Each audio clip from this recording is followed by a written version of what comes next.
Let's get into it. In July of 1980, the Hyatt Regency Hotel opened in Kansas City, Missouri.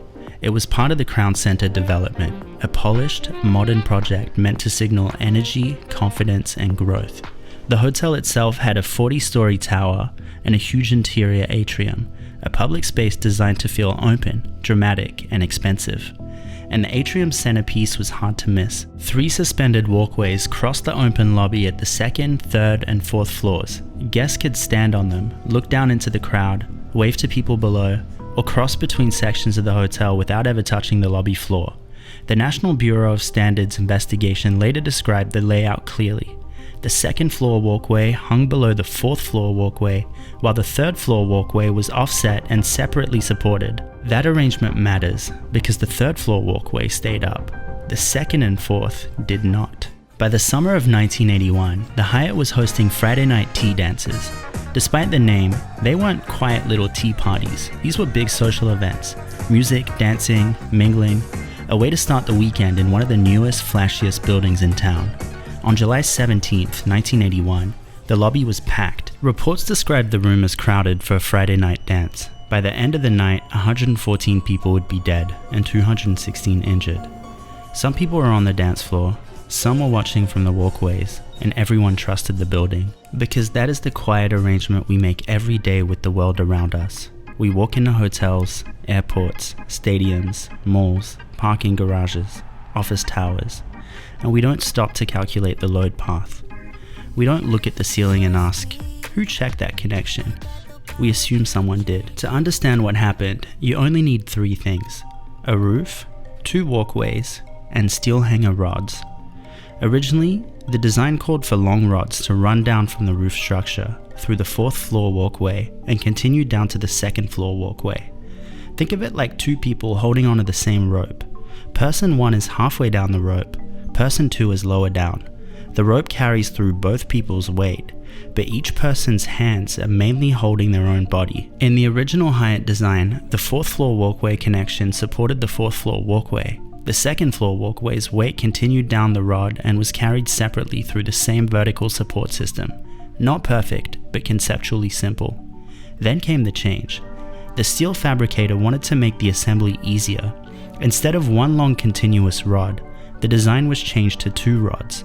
1 rod from the roof to the 4th floor walkway, and a 2nd rod from the 4th floor walkway down to the 2nd floor walkway. The Online Ethics Center summarizes the change as a switch from a 1 rod to a 2 rod system that simplified assembly, but doubled the load on the connector.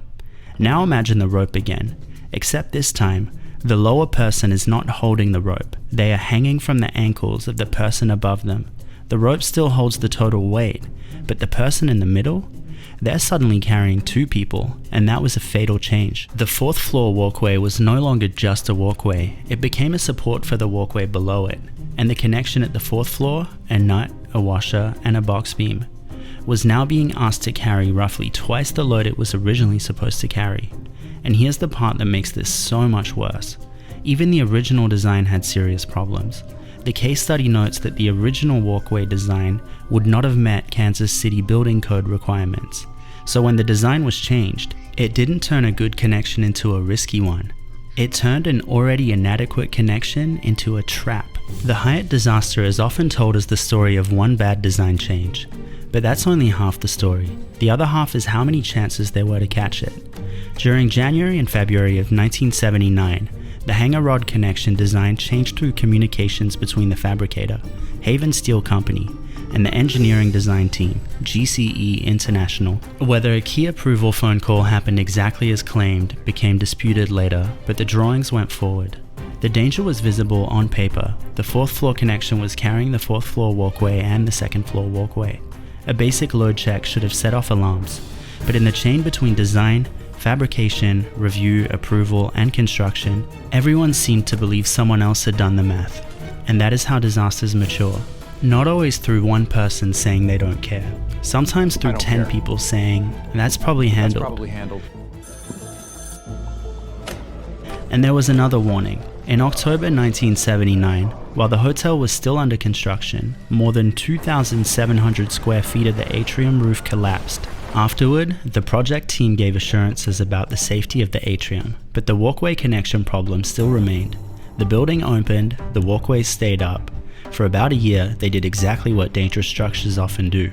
They acted normal.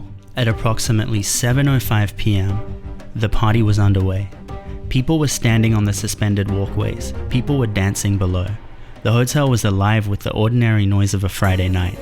Then the fourth floor connection failed. According to later engineering analysis, the bottom flange weld of the box beam ruptured at the fourth floor walkway connection.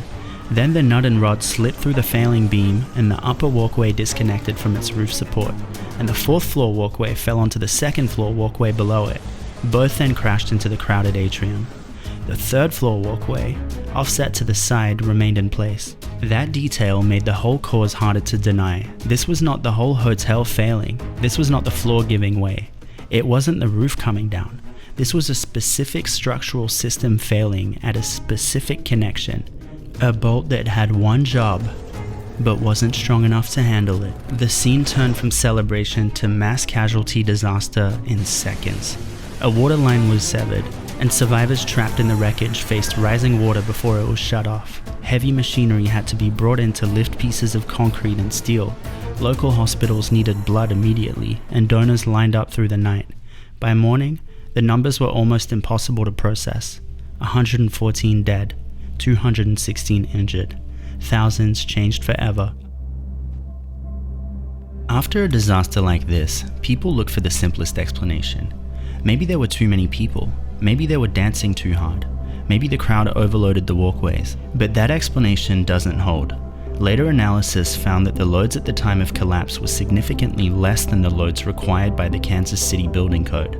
It also found that walking or dancing did not significantly increase the load effects on the walkways. So in other words, the party didn't bring down a safe structure, it just revealed an unsafe one. The critical connection at the fourth floor hanger rod and box beam had a tested ultimate capacity of 18.6 kips, while the code required demand was 40.7 kips.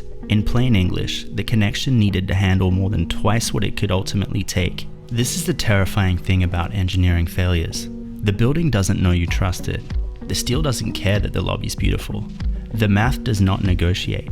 For a while, the connection held, until one evening, with music playing underneath it, it didn't. The investigation and legal aftermath focused on responsibility. Who owns a design? Who checks a change? Who is allowed to assume someone else did the math? The Missouri Court of Appeals later summarized findings against Daniel Duncan and Jack Gillum. Duncan was found grossly negligent in connection with structural drawings and failing to review shop drawings, while Gillum was found responsible for failing to ensure adequate review before applying his professional seal. That seal mattered. A professional engineering seal is not decoration, it's a promise. It says this has been checked, this has been reviewed, and it is safe for the public. And in this case, the court record was blunt. No review was made and no calculations were performed to determine whether the box beam hanger rod connection shown on the shop drawings met code requirements. There is a phrase that appears again and again in disasters like this: non-delegable responsibility. It means some duties cannot simply be handed away. Yeah, you can hire help and you can rely on teams or divide labor, but when public safety depends on your approval, you don't get to say, I assume someone else checked, because assumptions don't hold any weight. So what caused the Hyatt Regency walkway disaster? Not one thing. It was a chain, an original design that was already inadequate, a fabrication change that made assembly easier but doubled the load on the fourth floor connection, a review process that failed to catch the problem, a previous atrium roof collapse that should have triggered deeper scrutiny, and a culture where responsibility became blurry exactly when it needed to be sharp. And finally, a crowded Friday night in a hotel lobby. The actual physical failure happened in steel, but the disaster was built out of paperwork, drawings, approvals, assumptions, silence.